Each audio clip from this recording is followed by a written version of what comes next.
साहित्य निधि में आज सुनिए आचार्य चतुर्सेन शास्त्री जी की लिखी हुई उनकी एक प्रसिद्ध कहानी बड़नक की। प्राचीन वेश्याओं का जीवन आधुनिक वेश्या जीवन से सर्वथा भिन्न था। उस जीवन में वेश्याएं अपने ग्राहकों को आत्मिक, शारीरिक एवं पारिवारिक सुख की सभी चेष्टाओं में सक्रिय थीं। स्वार्थान्धता की दुष्ट प्रकृति से वे दूर थीं। उनकी सत प्रवृत्तियां अपने प्रेमियों के लिए उन्मुख रहती थीं। बड़नक एक ऐसा ही चरित्र है। ये कहानी 1928 में लिखी गई थी और इसके प्रकाशित होने पर लेखक के पास जिज्ञासु पत्रों का तांता लग गया था। तो शुरू करते हैं आचार्य चतुर्सेन शास्त्री जी की लिखी हुई कहानी बड़नक की। अजमेर शहर बहुतों ने देखा होगा। उसकी जैसी उबड़ खाबड़ गंदी गलियां और सड़कें और किस शहर को नसीब हैं। वैसे मैले तोंदल थलथल हलवाई मिट्टी के रंग की धोती कमर में बांधे, लोहे के थालों में तेल और गुड़ की मिठाइयाँ, भुंजे सेव लिए किस तरह चुंधी आंखों से ग्राहक के ऊपर शुभ दृष्टि डालते हैं, इसे बताकर कैसे कहा जाए। अजी वैसी कुंजड़नें धरती के छोर पर कहीं मिल जाएं तो नाम बदल दें। मदार गेट के शैतान की प्रांत की तरह ऊंची नीची और रेखा गणित की तमाम शक्लों की मुरक्का बंचली को पार करते हुए फिर कुंजड़न ही कुंजड़न है। सभी नमूनों को देख लीजिए। नवेलियां महीन झिलमिल घूंघट से और प्रौढ़ाएं कटाक्ष की खुली दुधारी तलवार से एवं वृद्धाएं अधनंगे सिर हाथ भर लंबी जुबान से जिस खुशी से सौदा पटाती हैं और उनके मर्दुए जिस संतोष से इस सौदे को नयन भर कर देखते हुए मीठी तंबाकू का दम पर दम चुपचाप लगाया करते हैं, इसे जिसने न देखा उसकी आंखें चाहे जैसे बढ़िया चश्मे से ढकी रहें व्यर्थ हैं। इन कुजड़ों की उर्दू मारवाड़ी मिश्रित तीखी मीठी बोली, ठठोली, कलेजे के आर पार जाने वाले व्यंग बाण झेलने की अपेक्षा लोग 4 पैसे झाड़ देने में जो स्वाद पाते हैं, उसे अजमेर के भाग्यवान ही जान सकते हैं। इतना होने पर भी आज अजमेर में कुछ तत्व नहीं है। सेठों के नए नए बंगलों ने शून्य पहाड़ी टेकरियों को एक शोभा जरूर प्रदान की है। चीफ कमिश्नर साहब का फरफराता झंडा जब अभागे अन्ना सागर की हिलोरे मारते जल में प्रतिबिंबित होता है और स्वच्छ खालिस संगमरमर की बनी शाहजहां की विधवा बारादरी पर खड़े होकर जब 2-4 भद्रजन उसे निहारते हैं, तो समझिए अजमेर में सब कुछ है। गलियां गंदी हैं तो हुआ करे, महल मकानात हवेलियां किस शान की बनी हैं। दुख तो यही है कि उनमें रहने वाला आज नहीं है। अजमेर में नर हैं, नारी हैं, बाज़ार हैं, गलियां हैं, मोहल्ले हैं, पर नहीं हैं तो प्राण। वो प्राण जिसके लिए अजमेर ने महामायावी अंग्रेज़ों से विवाह किया था। अजमेर मुर्दा है, वो राजपूताना की एक महानगरी का शमशान है। पर सदा ही ऐसा न था। एक समय था जबकि अजमेर में ढड्डा परिवार शीर्ष पर था।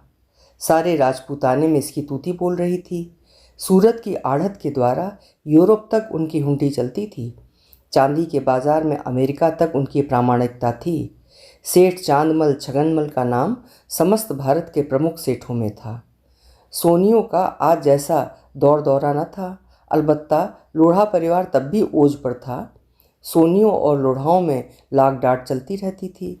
गोटा और जवाहरात एवं हुंडी पर्चे की अजमेर एक भारत प्रसिद्ध मंडी थी। उस समय 800 दुकानें तो सिर्फ गोटे की थीं। सन 57 के गदर के बाद अंग्रेजों ने अनुभव किया कि राजपूताना हमारी सबसे बड़ी ढाल है। साधारण प्रजा की अपेक्षा रईस और रजवाड़े अधिक आसानी से हमारी गुलामी पसंद करेंगे। इसके सिवा इन्हें सर्वथा बधिया बनाए रखने में ही कल्याण है। इसीलिए उन्होंने राजपूताने के लिए अपनी खास नीति निर्धारित की। खास सभी ठिकानों ने अंग्रेजों से संधियां कर ली थीं। मारवाड़ ने नवीन संधि द्वारा अपने आप को ब्रिटेन की कृपा पर छोड़ दिया था। निदान अजमेर में अंग्रेजी साम्राज्य का सौभाग्य सिंदूर लाल बिंदु लगा दिया गया। अजमेर जैसा संपन्न नगर उस समय था ही नहीं।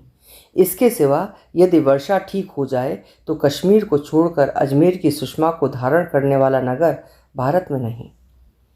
अजमेर कमिश्नरी बन गया। आज तक वो भारत के रजवाड़ों के प्रभु का स्थान है। छोटी छोटी शक्तियाँ जिनका संबंध राठौड़ से अधिक है, अजमेर के चारों तरफ छाई हुई हैं। इसके सिवा मेवाड़ का प्रतापी नाम उस समय तक सर्वथा निस्तेज न हुआ था। मेवाड़ का मानो अजमेर सिंह द्वार है।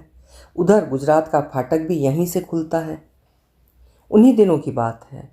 लाखन कोठरी के इस तरफ जहाँ आजकल धान मंडी का मोड़ है और इस समय जहाँ सड़े हुए अन्न की दुर्गंध सदा बनी रहती है तथा टूटी हुई सड़क और एक टूटी सी दुमंजिला इमारत खड़ी है, वहाँ एक तिखंडा आलीशान महल था, जिसके द्वार पर सदैव श्रीमंतों और उमरावों की सवारियों का तांता बंधा रहता था। ये आलीशान महल एक वेश्या का था और उसका नाम था बड़नककी। बड़नककी अपने ज़माने में समस्त राजपूताने में प्रख्यात वेश्या थी। उस समय वेश्याओं से संबंध रखना रईसों और उमरावों के लिए एक शान की बात समझी जाती थी। जातीय सुधारक युवक दल तब कहाँ था।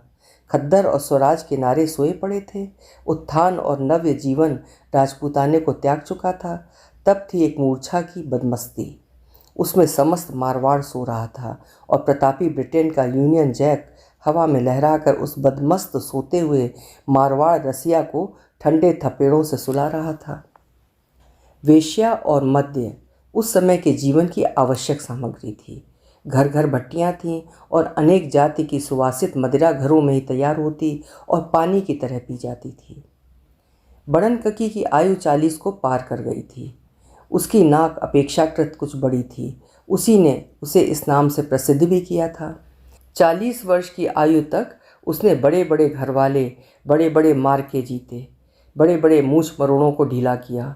सरदारों को भिखारी बनाना और सेठों के दिवाले निकलवाना बड़नककी के बाएं हाथ का खेल था। प्रतिवर्ष सुंदर बालिकाएं देहात से संग्रह करके उन्हें पहनने ओढ़ने, अदब कायदे की तालीम देकर रईसों और सेठों को बेचना उसके व्यापार का एक खास अंग था। श्रीमंत, साहूकार और सरदारों को दूसरे धनपति मित्रों से कर्जा दिलाना, जायदाद गिरवी रखवाना, सुलह और विग्रह कराना, बड़े घराने की बहू बेटियों को अनायासी उड़ा लेना बड़नककी के व्यवसाय का विस्तार था। उसकी शाखाएं बीकानेर, जयपुर, उदयपुर, कोटा, बूंदी, जोधपुर आदि सर्वत्र फैली हुई थीं। इन सब धंधों में लाखों रुपयों की संपत्ति उसके पास उमड़ी चली आती थी। इस सघन व्यापार को करते बड़नककी अपने यौवन का पूरा मोल तोल ले लिवा प्रौढ़ा बनी थी, पर उसका धंधा वैसे ही जोरों पर था। 10-12 अनिंद्य सुंदरियां सभी नमूनों की उसके महल में सजीव पुतलियों की भांति बनी रहती थीं। मारवाड़ का कोई भी रईस छैला उन ड्योढ़ियों में घुसकर बिना दिए और बिना छके बाहर ना निकल सकता था। शीतकाल की संध्या थी। 7 बज चुके थे। धुंधला अंधकार सर्वत्र व्याप्त हो गया था। बड़नककी भी स्नान उपटन करके बन ठन कर बैठी थी। उसका रंग गौरवर्ण, शरीर मांसल, त्वचा साफ और चमकीली, आंखें अनीदार, होंठ उत्फुल्ल और खड़ी होने की धज निराली थी। स्वास्थ्य भी उसका खूब था। 40 वर्ष की उम्र होने पर भी उसके सिवा कुछ स्थूलता उत्पन्न हो जाने के उसके रूप में अंतर नहीं पड़ा था। वो एक हल्की दुलाई ओढ़े हुक्के की नली मुंह से दबाए गद्दे पर मसनद के सहारे बैठी थी। नौकर चाकर बड़े यत्न से कमरे को सजा रहे थे। रंगीन हाडियों में काफरी बत्तियां जल रही थीं। धीमी और सुगंधित वायु से कमरा महक रहा था। सब कुछ ठीक ठाक करके उसने नौकर को आवाज़ देकर कहा, बसंती यदि कपड़े बदल चुकी हो तो उसे ज़रा यहाँ भेज दो। बसंती ने सहमते सहमते कमरे में प्रवेश किया। बड़े दुलार से बड़नककी ने कहा, बेटी देखो इस पोशाक में तुम कितनी अच्छी लगती हो, पर देखो बंडी इस तरह नहीं पहना करते। तुमने तमाम गर्दन और कान ही ढक लिया। वाह, ये कैसा भद्दापन है। सिर का पल्ला ज़रा पीछे रखा करो। घूंघट का इस घर में काम नहीं। और हाँ देखो, वो मेरा कश्मीरी नया शॉल निकाल लो, वो तुम्हारा हुआ। पर इतनी सुस्त क्यों हो? क्या पराए घर हो? घर तो तुम्हारा है, खुश रहो, खाओ खेलो मौज करो। औरों को नहीं देखती क्या? अच्छा देखो, उस मसनद पर बैठो तो सही। नहीं, इस तरह नहीं, सिकुड़ती क्यों हो? हाँ, अब ठीक है। अच्छा जरा इस बोतल और गिलास को तो उठा लो। बालिका ने विनम्र भाव से बोतल गिलास बड़नककी के सामने धर दिए। बड़नककी ने अधिकार के स्वर में कहा, गिलास भरो बेटी। बालिका ने गिलास भरा। बड़नककी ने उसे हाथ में लेकर पी लिया और कहा, एक गिलास तुम भी पियो। जी नहीं, मैं नहीं पिया करती। ये क्यों? तुम्हारे ठाकुर साहब तो सदा पीते हैं। जी हाँ, पर मैं नहीं पीती। पगली बेटी, ऐसी नियामत पिए बिना रहा जा सकता है? बड़न ककी ने गिलास भरा, बालिका के होंठों से लगा दिया। बालिका पी गई। इसके बाद बालिका को प्यार से चूमकर बड़न ककी ने कहा, बसंती, तुम किसी दिन बड़ा नाम कमाओगी। अच्छा, अब काम की बात सुनो। देखो, ये कसबन का घर है, अपना अपना कर्म, अपना अपना धर्म। मैं चाहती हूँ कि किसी लखपति को तुम्हें सौंप कर तुम्हें खुश देखूँ। अभी जो सरदार आने वाले हैं, अजमेर तो क्या, मारवाड़ में उनसा सुंदर जवान नहीं है। कैसे बांके जवान है कि वाह! उम्र भी 20-21 के इतनी ही है। रंग जैसा कुंदन का, वाणी जैसे फूल बरसते हैं, दांत जैसे मोती, छरहरा बदन, कैसा प्यारा जवान है। तुझे बेटी उनकी सब तरह खातिर करनी होगी। लजाने शर्माने से काम नहीं चलेगा, समझी? अच्छा, ऊपर जाकर देखाओ, नाश्ता और खाने पीने का सब तैयार है ना? पर देखना, जो वे बहुत इसरार करें तो पी लेना। ज़्यादा नानू इन रईसों को पसंद नहीं। जाओ, उस कमरे में शराब, गिलास और नाश्ता सब ठीक ठीक चुनवा दो। बालिका नीची गर्दन किए सुनती रही और फिर धीरे से चली गई। बड़न ककी ने उसकी ओर देखा और धीरे धीरे सिर हिलाकर मुस्कुराई। इतने में एक सेवक ने चिट्ठी लाकर दी। उसमें लिखा था, प्रिय, खेद है मैं न आ सकूँगा। आज तुम्हारी बात रखना असंभव है। ऐसा भी विश्वास नहीं होता कि फिर कभी तुमसे मुलाकात होगी। बहू जी आ गई हैं और उनकी पवित्रता, भोलापन और सौंदर्य देखकर मैंने मन में कुकर्म त्यागने और चरित्र सुधारने का दृढ़ संकल्प कर लिया है। कृपा कर अब उस भोली मूर्ति को दिखाकर ही मुझे लालच में न फंसाना। मैं तुम्हारा प्रतिपालन वैसे ही करता रहूँगा, पर देखना, ऐसा काम कोई न करना कि मेरा नाम तुम्हारे घर के साथ लिया जा सके। ये स्वप्न में भी ना सोचना कि मैं तुमसे नाराज़ हूँ। तुम्हारे द्वारा जीवन में जो सुख मिला है वो जीवन में कभी न भूलने की वस्तु नहीं। अब से हम दोनों विशुद्ध मित्र रहे। प्रिय, विदा। पत्र बड़न ककी के हाथ से गिर गया। उसने पत्र से ज्यों ही दृष्टि उठाई, दासी ने सेठ को सम्मुख ला खड़ा किया। बड़न ककी हड़बड़ाकर उठ बैठी और बोली, ओफ, आज इतने दिन बाद अचानक पधारे। हमारे अहोभाग्य, मैं तो समझी हुजूर ने मुझे भुला दिया। कमला ने कितनी बार याद किया। मैंने कहा, बेटी सब्र कर, रईस कब किसके होते हैं। यहाँ तो एक आते हैं एक जाते हैं, पर सुनती ही नहीं, तभी से उदास रहती है। मैंने सोचा कि आपको लिखूं, पर कुछ सोच कर रह गई। हाँ, ये तो कहिए, हुजूर का मिजाज तो अच्छा है? बहुत अच्छा हूँ। मैं जोधपुर चला गया था, एक गंभीर मामला हो रहा था। अब तुमसे तो कुछ छिपा नहीं है। खानदान को तुम जानती ही हो। अब या तो अजमेर में वे नहीं या मैं नहीं। मैंने वो हाथ धरा है कि कल 10 बजे दुनिया जानेगी कि सेठ फलाने का टाट उलट गया। बड़न ककी ने पास खसक कर कहा, आखिर तुमने ऐसी कारस्तानी क्यों की? कुछ सुनो भी, मुझसे क्या छिपा रहे हो? सभी धंधे तो मेरी मार्फत होते हैं। पर यह धंधा कुछ और ही है। फिर धीरे से बोला, कल 50 लाख की हुंडियों का भुगतान सेठ जी को करना पड़ेगा। फिर मुस्कुरा कर बोला, ये हुंडियाँ जेब में पड़ी हैं, वहाँ रुपया है नहीं। मैं जोधपुर, बीकानेर, जयपुर सभी जगह से उनकी हुंडियाँ खरीद लाया हूँ। बड़न ककी ने मन का भाव दबा कर कहा, गजब करोगे। खैर, तो ये कहिए कि सैकड़ों वर्ष के पुराने घर को बर्बाद कर देंगे? आपने बड़ा भारी परिश्रम किया। क्या पूछती हो? कई महीने दौड़ धूप करनी पड़ी है, नहीं तो क्या मैं बिना अपने और कमला के रह सकता था? हाँ, कमला कहाँ है? 8 दिन के लिए जयपुर भेज दिया है, बड़ी उदास रहने लगी थी। वाह, ये तो बुरी सुनाई। क्यों, कमला ना सही, मैं तो हाजिर हूँ। आप अपनी जगह और कमला कमला की जगह है। मेरे पास एक ही कमला नहीं है। क्षण भर में बसंती ने कमरे में प्रवेश किया। एक अपरिचित अधेड़ व्यक्ति को देख वो ठिठक रही। उसके भीगे हुए गुलाब की कांति के समान लज्जा की लाली और सौंदर्य के निखार का साथ साथ उद्गम देखकर कामुक सेठ सकते की हालत में हो गए। बड़न ककी ने कहा, बेटी संकोच न करो, अभी तो मैं तुमसे इनका जिक्र कर ही रही थी। आपको ऊपर ले जाओ, खातिर तवाज़ा करो। बालिका चुपचाप खड़ी रही। इसी अधेड़ पुरुष की रूपरेखा क्या उस तरह बयान की गई थी? पर अभागिन वेश्या की लड़की को यह सोचने का क्या अधिकार? उसने एक ही क्षण में देख लिया कि यह पुरुष न सुंदर है न सुडौल, बल्कि एक 40 साला अधेड़, मोटा, बदरंग आदमी है। उसके होंठ घृणा से सिकुड़ गए। सेठ जी ने उस सौंदर्य मूर्ति को पाकर मानो आसमान छुआ। वे बड़े चाव से उठे और उसका हाथ पकड़कर ऊपर ले चले। बालिका मंत्रबद्ध की तरह चुपचाप चल दी। अंधेरी रात में सिर्फ तारों की परछाई थी। उसमें काले वस्त्र से शरीर को ढके एक व्यक्ति टेढ़ी मेढ़ी गलियों को पार करता तेजी से जा रहा था। एक विशाल अट्टालिका पर जाकर उसने ऊँघते हुए द्वारपाल का कंधा पकड़कर हिलाकर कहा, सुनो, जरा देखो सेठ जी सोते हैं या जाग रहे हैं। सोते हों तो भी उन्हें जगा दो, काम बहुत ज़रूरी है।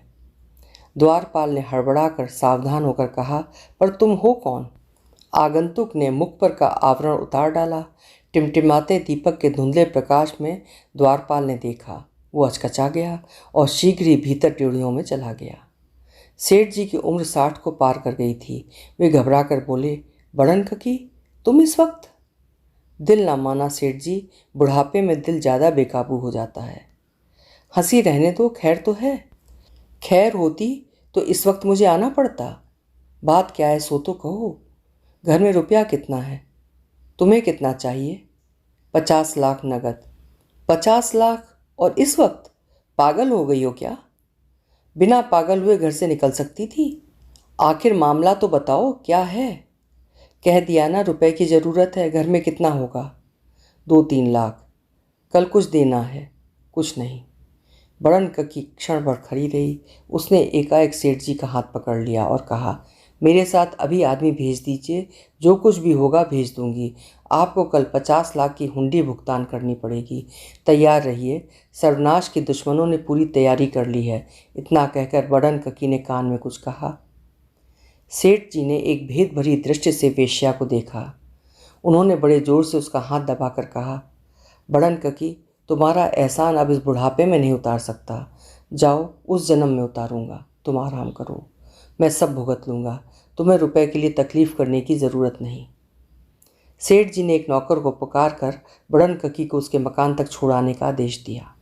बड़न ककी विशेष आग्रह न कर एक दृष्टि सेठ की वृद्ध किंतु स्निग्ध नेत्रों में फेंक कर चल दी। अभी साहब सोते हैं, मुलाकात नहीं होगी। मगर मेरा काम ज़रूरी है, मुझे जगाने का हुक्म नहीं है। मैं बिना मिले नहीं जा सकता। गुस्से में लाल मुंह किए चीफ कमिश्नर साहब ने बरामदे में आकर गुर्रा कर कहा, वेल बेरा, क्या गुल है? हुजूर सेठ साहब। ओ राय बहादुर, आप इस वक्त कैसे? हुजूर, बहुत ज़रूरत होने पर आया हूँ। क्या बात है? भीतर चलिए तो कहूँ। भीतर आकर सेठ जी ने पगड़ी साहब के पैरों पर धर दी और सारा मामला सुनाकर कहा, कल भुगतान करना या मरना, एक काम मुझे करना होगा। सिर्फ 3 दिन के लिए 10 लाख रुपया सरकारी खजाने से मिलना चाहिए। साहब ने गंभीर होकर कहा, मगर ये तो कानून नहीं है। साहब, मैं कानून नहीं जानता। सरकार के लिए हम जान देने के लिए तैयार हैं। क्या सरकार हमारी इतनी मदद भी न करेगी? साहब ने पुर्जा लिख दिया। अंग्रेज़ी अमलदारी के प्रारंभिक दिन थे। कानून आवश्यकतानुसार काम में आता था। रातों रात सेठ जी के घर में रुपया पहुंच गया। रातों रात कोठे में भर दिया गया। रातों रात दीवार चुन दी गई और सफ़ेदी कर दी गई। 10 बज गए थे। सेठ जी गंभीर मुद्रा में गद्दी पर बैठे थे। मुनीम गुमाश्ते अपने अपने धंधे में लगे थे। सेठ अपना भारी शरीर गाड़ी से उतारकर मुस्कुराते हुए भीतर चले आए। सेठ जी ने हंसकर आदरपूर्वक उन्हें बैठाया, कुशल पूछी और आने का कारण पूछा। सेठ जी ने जरा हंसकर कहा, सेठ साहब, आप पर थोड़ी सी हुंडियाँ हैं, इन्हें सकार दें।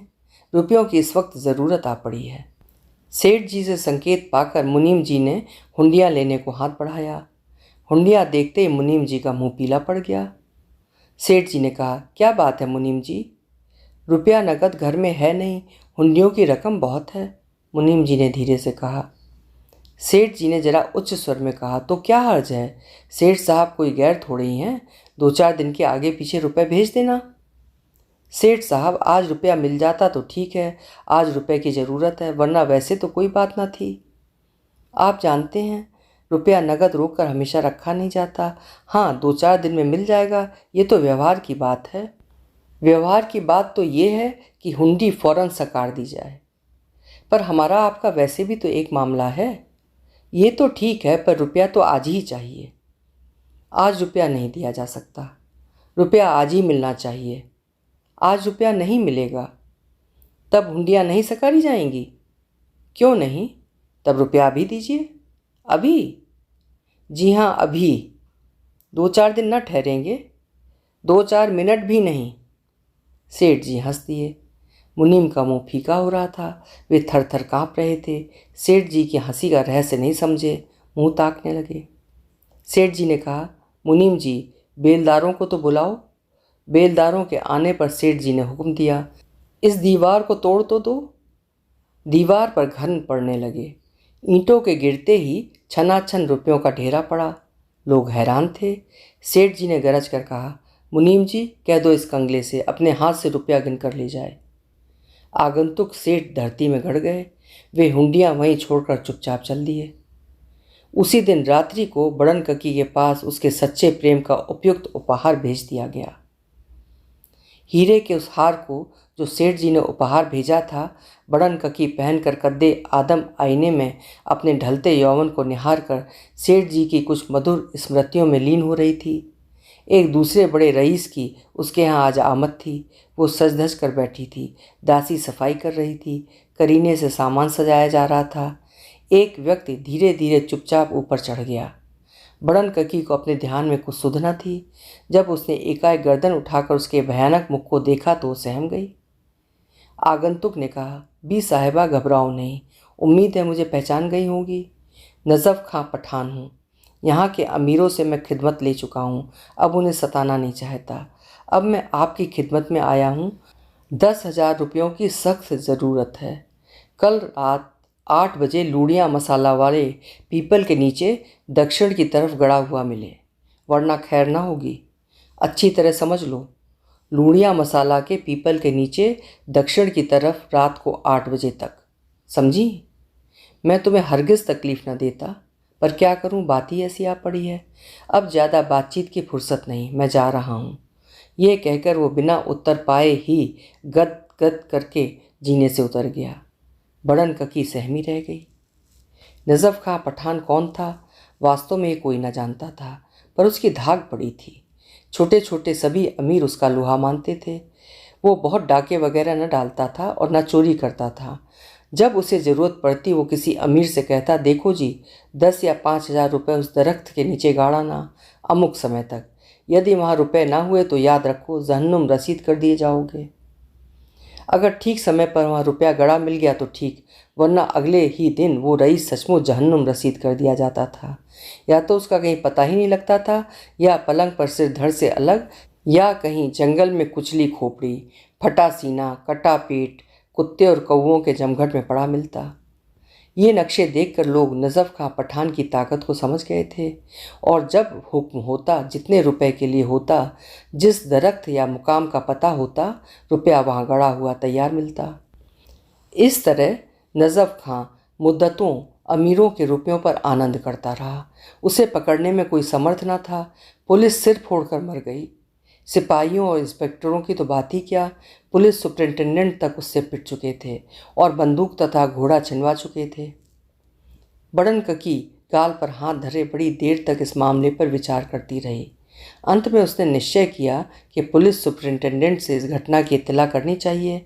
भला वेश्या का माल एक डाकू गुंडा इस तरह हजम कर जाए जैसे कि बनियों का खाता है। दुनिया को हम लूटती हैं और ये हमें लूटने चल पड़ा, ये कदापि ना हो सकेगा। ये इरादा पक्का करके जैसे तैसे बड़न ककी ने रात काटी। सुबह वो मुलाकात की पोशाक पहन गाड़ी मंगा साहब के बंगले पर रवाना हो गई। डिप्टी सुपरिंटेंडेंट भी उसके चेले थे, जूतियाँ सीधी कर चुके थे। खबर पाते ही फ़ौरन बाहर निकल पाए, मुलाकात के कमरे में ले गए और खैरियत पूछने लगे। बड़न ककी ने कहा, हुजूर, खैरियत कहाँ? वो मुआ नजफ खां कल आया था, कह गया है कि या तो 10,000 कल मसाड़ियाँ पीपल के नीचे रख पाओ, नहीं तो खैर नहीं। और उस बदमाश से कुछ बैद भी नहीं है, वो ज़रूर मुझे मार डालेगा अगर रुपए ना गए तो। और आप देखते हैं रुपए मुझ गरीब के पास कहाँ हैं। गनीमत है, खुदा का शुक्र है तिस पर। बीच में डिप्टी साहब बोल उठे, बी साहिबा, रुपए पैसे की तो आपके पास कुछ कमी नहीं है, मगर वो क्या ऐसे बदमाशों के लिए है?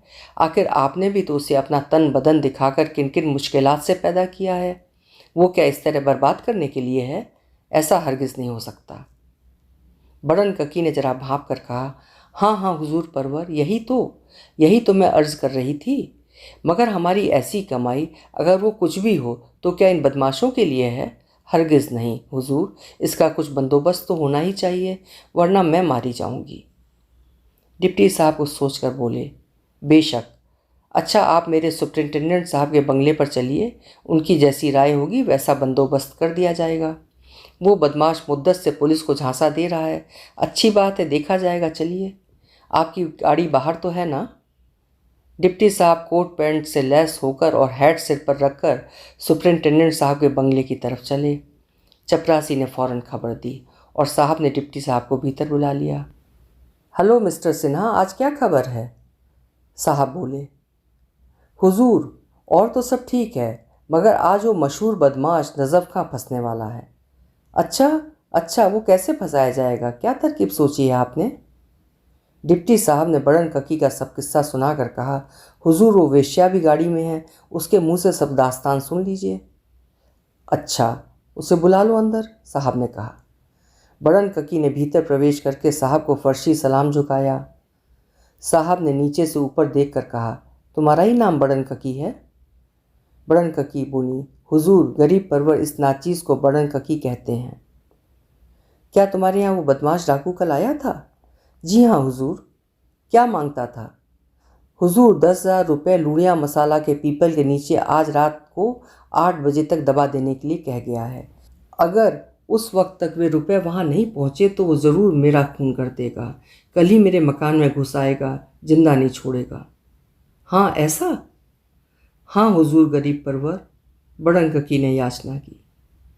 अच्छा, डरने की कोई बात नहीं। वेल डिप्टी साहब, अभी पुलिस का पूरा दस्ता इसके मकान पर चुपचाप लगा दो और मैं कमांडिंग ऑफिसर अजमेर और एजीजी को लिखकर कुछ फौजी सिपाही भिजवा देता हूँ। 500 की जमात काफ़ी होगी? क्यों? बेशक हुजूर, 500 काफ़ी हैं, मैं सब ठीक कर लूँगा, डिप्टी साहब ने कहा। मगर देखो, मकान पर घेरा उस वक्त डाला जाए जबकि वो मकान में घुस जाए, साहब ने आदेश दिया। जो हुक्म साहब, डिप्टी साहब ने सलाम करते हुए कहा। डड्डों के घर में आज बहार थी। कंवर साहब की सगाई चढ़ रही थी। हाथी, घोड़े, रथ, मजोलियों का तांता लग रहा था। शहनाई बज रही थी। बड़न ककी की तबीयत ठीक न थी। उसने बहुत बहुत माफ़ी मांगी थी, मगर उसकी अप्सरा बसंती महफिल में दिप रही थी। हीरों और मोतियों से खचाखच पेशबाज पहनकर वो अतुलनीय सुंदरी दिख रही थी। फिर भी वेश्या की दृष्टि अभी उसमें पैदा नहीं हुई थी। वो इतनी भीड़ में संकोच के मारे मरी जा रही थी। कुछ गाने के बाद जो ही वो बैठने लगी, एक नौकर ने उसके कान में कुछ कहा। बसंती वहाँ से दूसरे कमरे में चली गई। कमरे में एक सुंदर युवक अकेला बैठा था। उसने दौड़कर बसंती का आलिंगन किया। उसने गदगद कंठ से कहा, बसंती, मैं नहीं जानता तुम्हें मेरा ये व्यवहार पसंद होगा या नहीं। सुना है वेश्याओं को धन पाकर अपना शरीर चाहे भी जिसे अर्पण करने में जरा भी संकोच नहीं होता, पर उस तरह नहीं। मैं सच्चे दिल से तुम पर मुग्ध हूँ। अगर मेरा वश होता तो मैं तुमसे ब्याह करता, पर क्या परमेश्वर के सम्मुख तुम मुझे पति समझ सकती हो? ठहरो, मैं शपथ खाता हूँ कि मैं ऐसा समझूंगा, मगर तुम कह दो, फिर मैं लोक लाज की परवाह नहीं करूँगा। बसंती विवल हो गई। इस एकाएक आक्रमण को सह गई। उसने मदभरी आंखों से एक बार युवक को देखा, फिर खेद और विषाद ने उसे अवनत मुखी बना दिया। युवक ने उसे बैठाकर पूछा, बसंती, मैंने सुना है कि तुम वेश्या की पुत्री नहीं हो, क्या ये सच है? कुंवर साहब, मैं वेश्या हूँ। आप दिल बहलाओ चाहे जिस तरह मेरे साथ कर लें, मुझे उज्र नहीं। मेरा वेश्या शरीर उज्र कर ही नहीं सकता।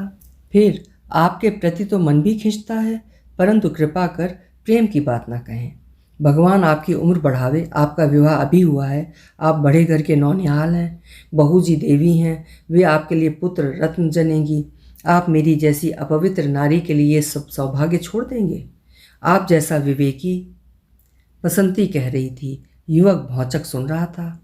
वो सोच रहा था, ये वेश्या है या कोई महान देवी? उसने उसका हाथ पकड़कर कहा, बसंती, मैं अपना संदेश कितनी ही बार भेज चुका हूँ। आज मैंने मिलने का सुयोग पाया। तुम यदि मुझे वचन न दोगी तो मैं मर जाऊँगा। जल्दी करने को मैं नहीं कहता।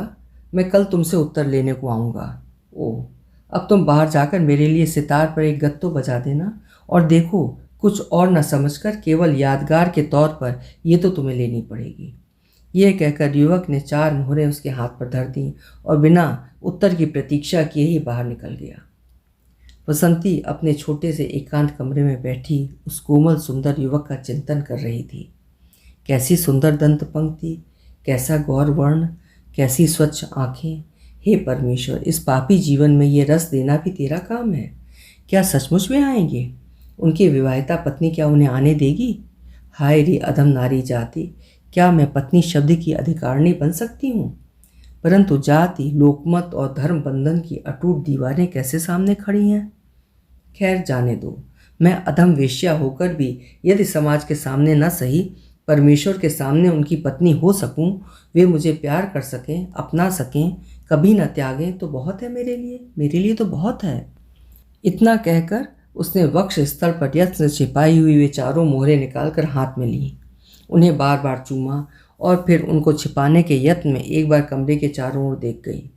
उसने उन्हें पलंग के चारों पायों के नीचे छिपा दिया। अभी वो ये सब काम करके निश्चिंत भी ना हुई थी कि सीढ़ियों पर पद ध्वनि सुनकर चौंकी। उसके रक्त की एक एक बूंद नाचने लगी। वो मन ही मन बोली, अभी से आ गए? अभी तो आधे घंटे का समय हुआ है, क्या उन्हें भी मेरे समान चैन नहीं पड़ता? ओह, वो आनंद से विह्वल हो गई। परंतु ये क्या? उसने दृष्टि उठाकर अंदर प्रवेश करते हुए आगंतुक को देखा। एक भीमकाय बलिष्ठ अधेड़ पुरुष सामने खड़ा है। खून के समान उसके नेत्र जल रहे हैं। घनी काली दाढ़ी के भीतर कुटिल प्रोष्ठ स्तब्ध दांतों से चिपक रहे हैं। भय से बसंती की चीख निकल गई। वो उठ खड़ी हुई और दीवार से चिपक गई। आगंतुक ने आगे बढ़कर कहा, डरो मत, मैं तुमसे प्रेम करने आया हूँ, तकलीफ देने नहीं।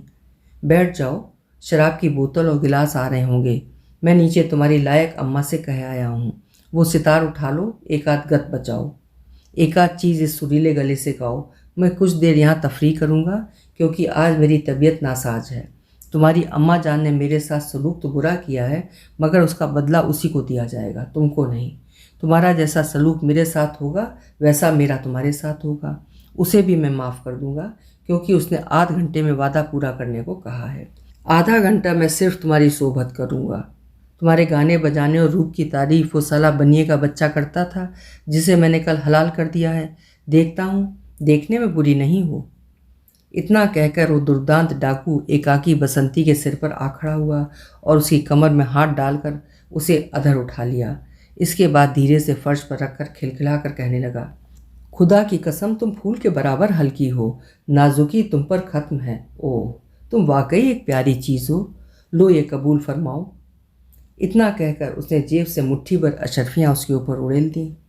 बसंती को होश न था, मानो किसी विषधर काल सर्प ने उसे जकड़ लिया हो। वो बेत की तरह कांपने लगी। उसके होंठ नीले पड़ गए। उसने अशर्फियाँ छुई भी नहीं, वो कुछ बोली भी नहीं। डाकू बैठ गया, उसे घूर घूर कर देखने लगा। बसंती का भय कुछ कम हुआ। वो साहस बटोर कर बोली, मेरी तबीयत इस वक्त ख़राब हो गई है, आप अगर मुझे माफ़ कर दें तो बड़ा एहसान हो। वैसे मैं भी इस वक्त हुजूर की खिदमत के लायक नहीं। बेवकूफ़, तू सिर्फ मुझसे डर गई है, मगर मैं तो पहले कह चुका हूँ कि तेरे साथ कोई बुरा सलूक नहीं किया जाएगा। तुम्हारा फ़र्ज़ है तुम मुझे खुश करो। तुम्हारा नजराना मैं पहले ही दे चुका हूँ। तुम रंडी हो या कुछ और, समझ लो मैं ज़्यादा लल्लो चप्पो पसंद नहीं करता। या तो गाओ, वरना मैं तुम्हारे टुकड़े कर दूंगा। ये कहकर उसने तलवार म्यान से खींच ली। बसंती पीली पड़ गई। उसके मुंह से बात ना निकली। वो सकते की हालत में डाकू का मुंह देखती रही। डाकू ने तलवार धरती पर फेंक चीते की तरह झपट कर उसे उठाकर भरपूर जोर से पलंग पर फेंक दिया। उसका इरादा पाशविक था, परंतु इसी समय बहुत से मनुष्यों का शोर सुनकर वो चौंका। उसने खिड़की का पर्दा उठाकर देखा। सैकड़ों पुलिस के और फौज के सिपाहियों ने मकान घेर रखा है। उसने दांत मिसमिसा कर कहा, उफ, दगा दगा। इतना कहकर उसने सिंह की तरह हुंकार भरी। बिजली की तरह लपक उसने बालिका के शरीर पर के आभूषण उतार लिए। उसके बाद वो आंधी की तरह कोठरी से बाहर निकल गया। जीना भीतर से बंद किया। बड़न ककी उसे देखकर थर थर काँप रही थी। मिरासी और नौकर दीवारों से चिपक रहे थे। उसने रस्सी से सबको जकड़ दिया और मकान की तलाशी लेनी शुरू की। रुपया, पैसा, जेवर जो मिला गांठ बांधी। सब संदूक तोड़ डाले। जड़ाऊ जेवर और जवाहरात कब्जे में किए। बांध बूंद कर वो छत पर चढ़ गया। इसके बाद उसने तेज आवाज़ में डिप्टी सुपरिंटेंडेंट को लक्ष्य करके कहा, आदाब अर्ज़ है डिप्टी साहब, अब आप नीचे तशरीफ़ ले आइए। आदाब कोनिश सब यहीं हो जाएगा। आप ही आए हैं या हमारे साले साहब बेजबर अर्थात मेजर वेजवुड पुलिस सुपरिंटेंडेंट भी हाजिर हैं? डाकू बोला। वे भी हैं जनाब। अब आप जरा जल्दी तशरीफ़ ले आइए, सभी लोग आपकी तवज्जो के लिए मुंतज़िर खड़े हैं। बहुत अच्छा, ये लीजिए। ये कहकर उसने एक बड़ा सा टोकरा जो कूड़ा कचरा राख टूटी चिमनी आदि से भरा छत पर धरा था झपाक से उठाकर सुपरिंटेंडेंट के सिर पर पटक दिया। सिपाही लपके, परंतु नजफ खां सियोक पाकर दूसरी तरफ कूद कर 9-2-11 हो गया। डिप्टी साहब ने मकान में घुसकर देखा, बड़न ककी मकान में टुकड़े टुकड़े हुई पड़ी है। नौकर चाकर दाई आदि बंधे खड़े हैं और नजफ खां का कहीं पता नहीं। आज तक वो बेपता है। बड़न ककी के कुछ श्रीमान मित्र अभी जिंदा हैं। वे जब अपनी जवानी के उन रसीले गुप्त दिनों की याद करते हैं तो उनकी सफ़ेद मूँछों में हास्य की रेखा दौड़ जाती है, और जब वे लाखन कोठरी में सड़क के नुक्कड़ पर पहुंचते हैं जहां बड़न ककी की वो रहस्यमयी हवेली थी, तब एक ठंडी सांस छोड़ते हैं। नजफ खां सुना गया अजमेर में ही उसके बाद शांत जीवन व्यतीत कर रहा है और हाल ही में उसकी मृत्यु हुई है। वो दरगाह शरीफ के पीछे गली में तस्वीर लिए चुपचाप पड़ा रहता है। अभी आप सुन रहे थे आचार्य चतुर सेन शास्त्री जी की लिखी हुई कहानी बड़न ककी।